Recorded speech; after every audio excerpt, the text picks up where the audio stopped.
राजस्थान एकीकरण का तृतीय चरण, तृतीय चरण नाम रखा गया संयुक्त राजस्थान। संयुक्त राजस्थान क्यों रखा गया? क्योंकि पूर्व राजस्थान द्वितीय चरण का नाम था पूर्व राजस्थान, जिसमें 9 रियासतें और एक ठिकाना जिसको एकीकृत किया हुआ था। तो उसके साथ संयुक्त किया गया उदयपुर को। किसको संयुक्त किया गया? मेवाड़ रियासत। ये मेवाड़ रियासत है, इसको संयुक्त किया गया। मेवाड़ रियासत को संयुक्त किया गया और इसका नाम हो गया, मेवाड़ रियासत को जोड़ा गया, संयुक्त किया, तो इसका नाम भी हो गया संयुक्त राजस्थान। पूर्व राजस्थान से नाम बदल के हो गया संयुक्त राजस्थान। तो द्वितीय चरण में राजधानी थी कोटा और राज प्रमुख थे कोटा के भीम सिंह। तो इस बार मेवाड़ एकीकृत किया गया, तो मेवाड़ के राणा जी को साथ में मिलाया गया। तो कोटा बुलाया मेवाड़ के राणा जी को, राणा जी कोटा हो और हम सब एक होते हैं। तो राणा जी कोटा गए और एकीकरण का तृतीय चरण हुआ संयुक्त राजस्थान। कब हुआ? 18 अप्रैल 1948। मत्स्य संघ 18 मार्च को हुआ। उसके 7 दिन बाद 25 मार्च को पूर्व राजस्थान, ये पूर्व के राजस्थान की ये रियासत है, 9 रियासतों का ये पूर्व राजस्थान 25 मार्च को बना। और मत्स्य संघ के 1 महीना बाद 18 अप्रैल को संयुक्त राजस्थान, पूर्व राजस्थान के अंदर उदयपुर संयुक्त कर दिया, तो पूर्व राजस्थान का नाम भी संयुक्त हो गया और मेवाड़ साथ में मिल गया। तो 18 अप्रैल 1948, 18 अप्रैल देखिए ध्यान से, ये 1948 है। और बैठक हुई कोटा में, राणा जी कोटा गए। तो राणा जी कोटा गए और इसको संयुक्त किया गया। तो राणा जी ने शर्तें रखी। राणा जी ने कहा कि अब राजधानी कोटा नहीं रहेगी, तो राजधानी रहेगी मेवाड़। रानी को स्थानांतरित किया गया मेवाड़। अब इस पूरे का पूरा भूभाग का नियंत्रित होगा मेवाड़ से। राणा जी ने कहा कि यह भूभाग मेवाड़ से नियंत्रित होगा और राजधानी कोटा नहीं, इस पूरे भूभाग की राजधानी होगी, ये संयुक्त राजस्थान की राजधानी होगी मेवाड़। तो राजधानी रखा गया मेवाड़। और राज के प्रमुख, तो राज के प्रमुख भी मेवाड़ के राणा जी होंगे, अर्थात मैं स्वयं बनूंगा। तो राणा जी को बनाया गया प्रमुख। दोनों शर्तें मानी। तीसरी शर्त राणा जी ने रखी। राणा जी ने कहा कि मेवाड़ के राणा जी एकीकृत हो रहे, हमारे को इतने वर्षों तक हमने धर्म रक्षा के लिए प्राण दिए, हमारे पूर्वजों ने सब कुछ किया है, और अब जनता का राज आने वाला है, तो हमको भी कुछ रियायतें देनी पड़ेगी, हमारे लिए भी कुछ सुविधाएं चाहिए। तो राणा जी ने कहा कि हमारे को 20 लाख का प्रीवी पर्स निर्वाह का भत्ता देना पड़ेगा।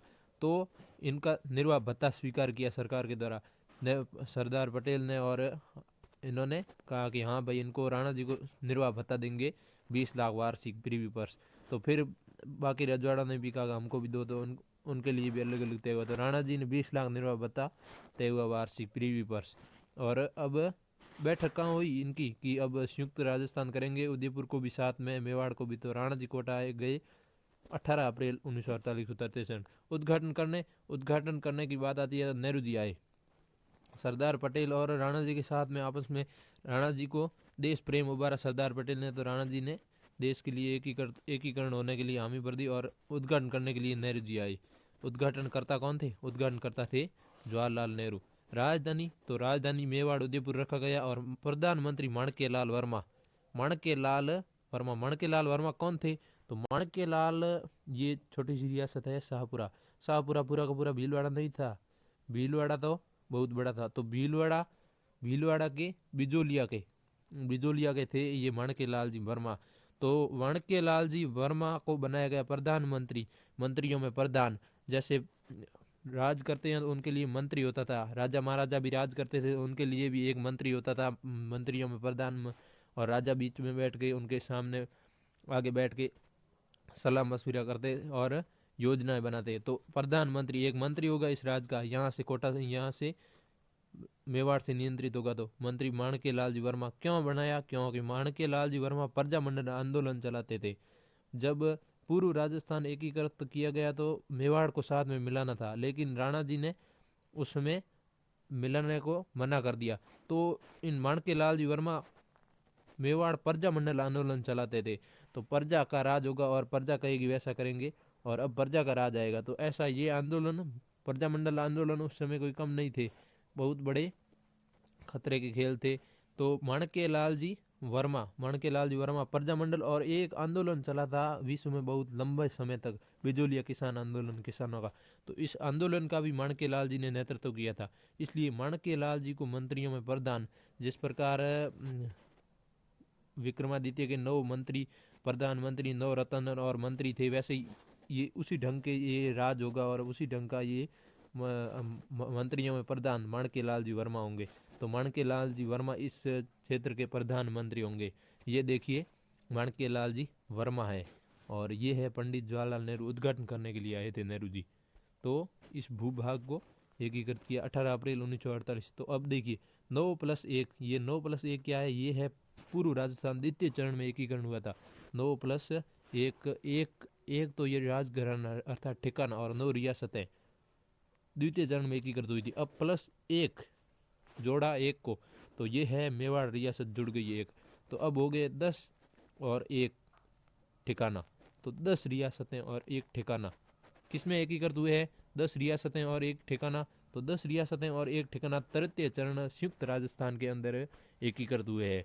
और राज प्रमुख राणा जी और राजधानी उदयपुर कोटा से स्थानांतरित हो गई। और उप राज प्रमुख, तो उप राज प्रमुख की बात आती है तो भीम सिंह को कहा, अब आप राज प्रमुख राणा जी हो गए हैं, तो अब आप उप राज प्रमुख हैं, आप कहेंगे वैसा भी राज होगा ना। तो ये देखिए एक बार, ये है मेवाड़ के राणा भोपाल सिंह, मेवाड़ के राणा भोपाल सिंह, ये राजस्थान के एकमात्र ऐसे राजा थे जो पैर से एक से विकलांग थे। तो महाराणा ये, और ये बीच के अंदर बैठे हैं ये दोनों के राणा जी, और इनके बीच में ये है सरदार पटेल। तो इनके ये देश प्रेम की भावना थी, और इसके साथ में अब देखिए एक बार इसको पुनः इस क्षेत्र को देख लीजिए, ठीक है। अब देखिए एक बार ये राजस्थान का एकीकरण 1948 में कितना हुआ, तो 1948 में ये हुआ है। 1948 में 3 चरणों का, एक तो प्रथम चरण मत्स्य संघ का एकीकरण हुआ, और एक द्वितीय चरण का ही तृतीय चरण बन गया। तो एक द्वितीय चरण था और एक तीसरा चरण, एक तो द्वितीय चरण और एक ये तीसरा चरण। तो 3 चरणों का 1948 में 3 चरण एकीकृत हुए। कितना? 3 चरण। तो मत्स्य संघ 18 मार्च 1948 को, इसके अंदर कितनी रियासतें थी? 4 रियासतें और 1 ठिकाना। तो ये रियासतें और ठिकाने ये अलग, एक संगठन ये हो गया और दूसरा संगठन ये हो गया। तो 3 संगठन, एकीकरण के 3 चरण हुए, लेकिन ये दूसरे चरण का ही साथ में उदयपुर हो गया। तो ये संगठन 2 हो गए, एक वो उधर वाला मत्स्य संघ और ये एक संयुक्त राजस्थान। तो संयुक्त राजस्थान में 10 रियासतें और 1 ठिकाना। तो ये है 18 अप्रैल को मेवाड़ मिला। 25 मार्च, ये 18 मार्च के बाद 25 मार्च को 7 दिन बाद द्वितीय चरण एकीकृत हुआ, और ये तीसरा है मत्स्य संघ के 1 महीना, पूरा 1 महीना बाद 18 अप्रैल को ये 3 चरण एकीकृत हो गए। अब देखिए एकीकरण के चौथे चरण की, 3 चरण ही 1948 में एकीकृत हुए। अब चौथा चरण आएगा वो 1949 में आएगा। तो अब चतुर्थ चरण, राजस्थान एकीकरण का चतुर्थ चरण,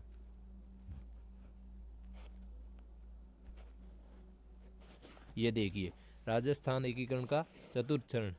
चतुर्थ चरण की बात करते हैं। चतुर्थ चरण ये संयुक्त राजस्थान, ये भूभाग है, ये देखिए आप, ये भूभाग संयुक्त राजस्थान, ये भूभाग, और संयुक्त राजस्थान के साथ और जोड़ा गया है चौथे चरण में।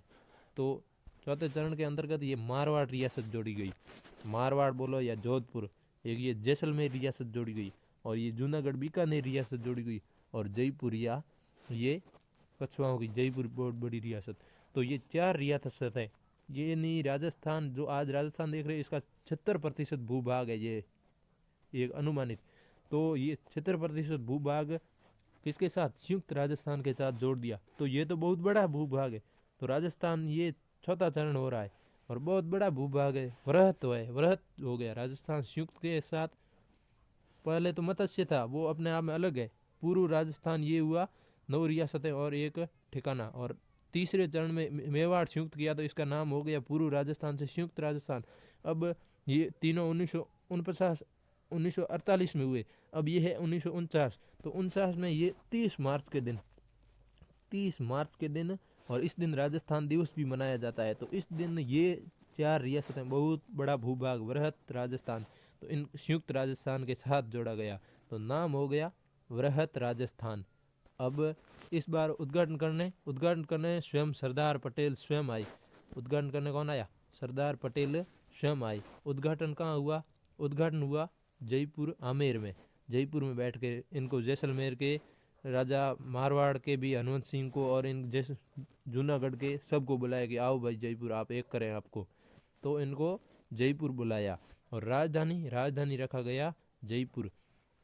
राजधानी के लिए कुछ समय तक विवाद हुआ कि राजधानी अजमेर बीच में पड़ता है, अजमेर में रखें या जयपुर में। ये दिखता है ये भूभाग, ये बीच का भूभाग है, ये अजमेर मेरवाड़ा, ये अभी एकीकृत नहीं हुआ, ये सप्तम चरण में एकीकृत होगा।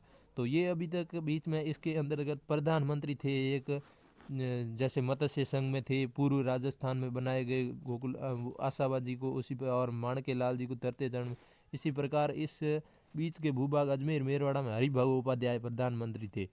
अर्थात प्रधानमंत्री यानी मंत्रियों में प्रधान, एक मंत्रिमंडल और ये जनता की तरफ से, और उसके अंदर प्रधान, मंत्रियों में प्रधान, वो मंत्री प्रधान हरिभाऊ उपाध्याय थे तो अजमेर मेरवाड़ा के। तो अजमेर को बनाए इसका राजस्थान की राजधानी या जयपुर, इसके लिए खींचातान हुई। तो एक समिति बनाया गया, पी सत्यनारायण राव समिति पी सत्यनारायण राव के देख रेख में सरदार पटेल ने बनाई। और फिर सरदार पटेल ने निर्धारित इस समिति के आधार पर किया कि हाँ भाई अब राजधानी जयपुर रख दो।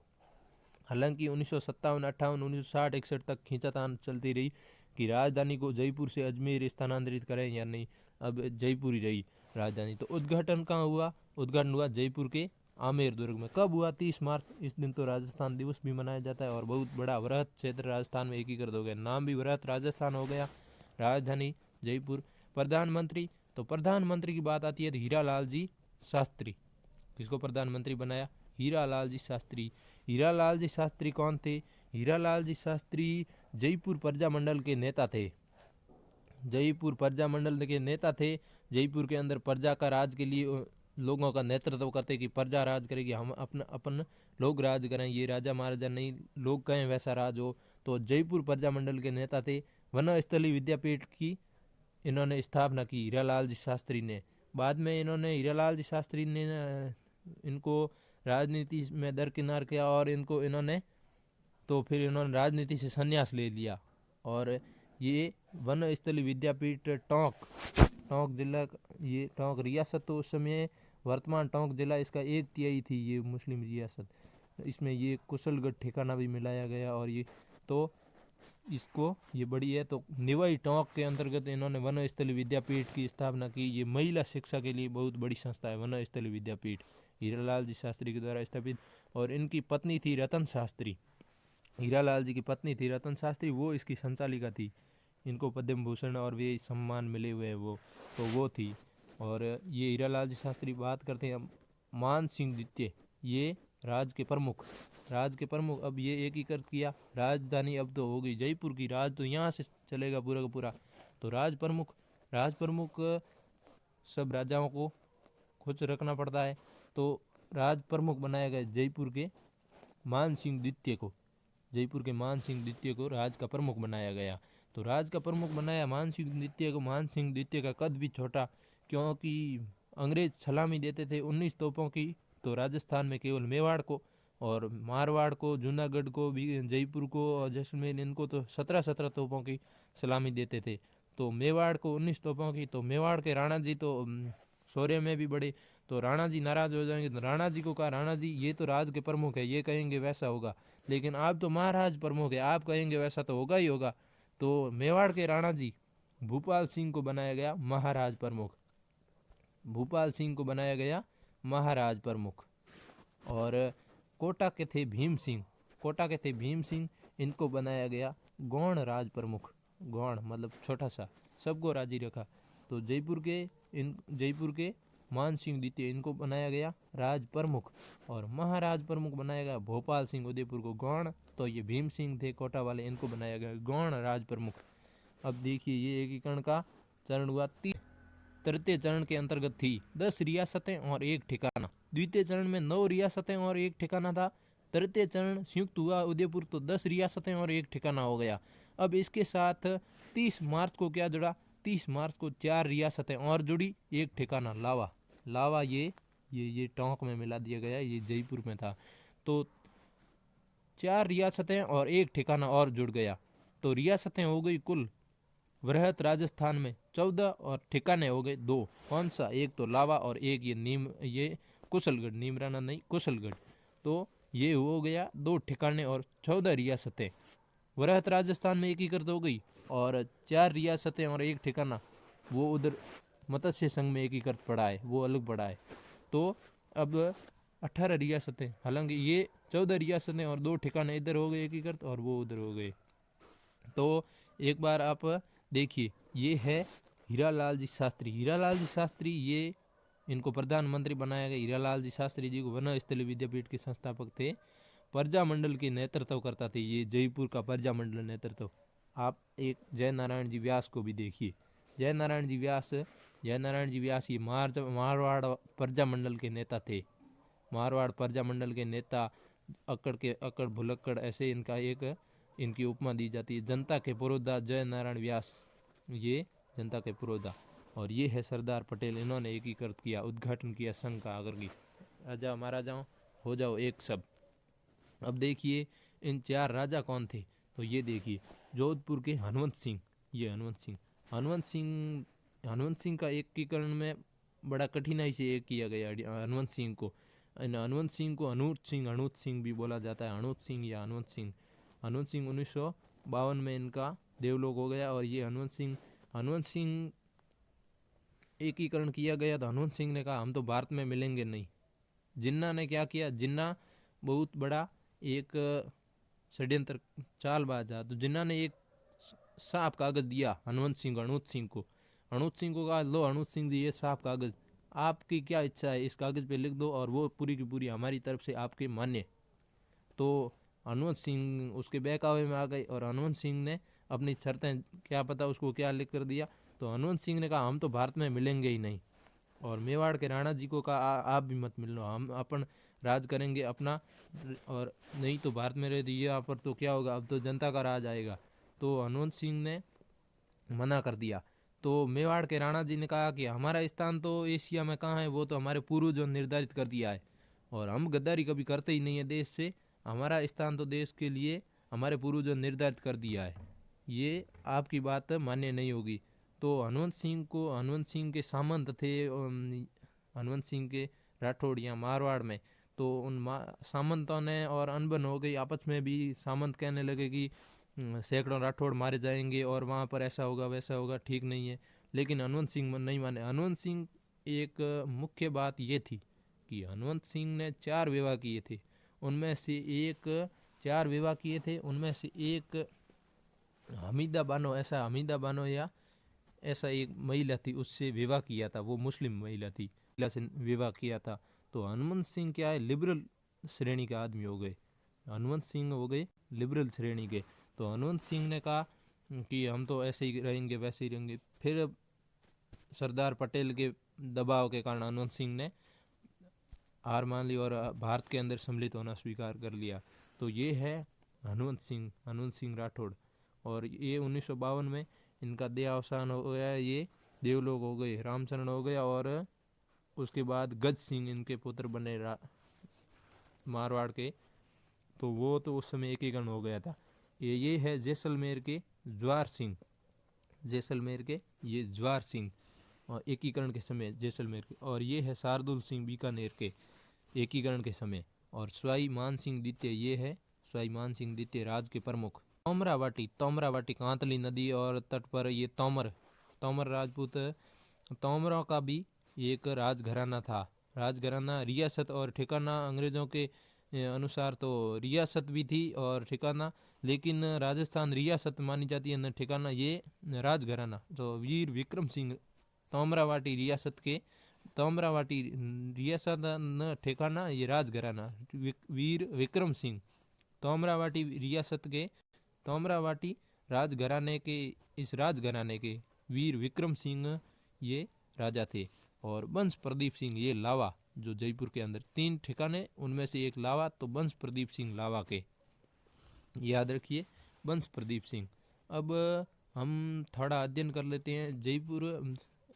जयपुर, मारवाड़, बीकानेर और जैसलमेर, इन 4 रियासतों का राजस्थान में मिलाया चतुर्थ चरण में वृहत राजस्थान बना है। तो वृहत राजस्थान बना, तो वृहत राजस्थान के साथ साथ विभागों का सृजन किया गया, विभाग बनाए गए कि राज होगा तो कुछ विभाग होंगे, तो उस विभागों के बारे में हम अध्ययन कर लेते हैं। तो विभाग कौन कौन से बनाए गए, तो देखिए, ये देखिए, न्याय का विभाग, न्याय कहाँ से होगा, न्याय कैसे होगा, न्याय होना चाहिए, तो उसके लिए न्याय का विभाग, तो न्याय विभाग जोधपुर में बनाया गया। आज भी जोधपुर में ही है न्यायालय, और न्याय विभाग बनाया गया उस समय चतुर्थ चरण एकीकरण के समय न्याय विभाग, तो जोधपुर में न्याय विभाग बनाया गया।